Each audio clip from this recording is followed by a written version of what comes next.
தேவேந்திரகுல மக்களுடைய வரலாறை படிக்க ஆரம்பித்தேன்.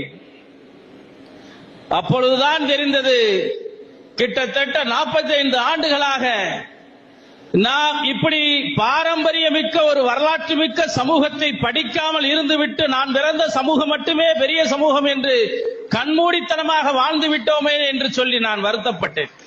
மேய்ச்சல் நிலத்திலே வாழ்ந்தவர்கள், வேட்டையாடி பிழைத்தவர்கள், மலைப்பகுதியிலே வாழ்ந்தவர்களை நீங்கள் ஓடக்கூடாது, அலையக்கூடாது, உணவுக்காக நான் இருக்கிறேன் என்று சொல்லி ஒவ்வொரு நெல்மணியிலும் தேவேந்திரகுல வேளாளர்களுடைய பெயர் பறிக்கப்பட்டிருக்கும் என்று சொல்வதைப் போல அரிசி என்ற ஒரு உணவை கண்டுபிடித்தவர்கள் தேவேந்திரகுல வேளாளர்கள். நெல்லேர் உழவரும் மன்னரடா, நெல்லேர் உழவரும் மன்னரடா, தமிழ் சொல்லேர் உழவரும் மன்னரடா, இதை சொல்லிய புலவரும் மன்னரடா.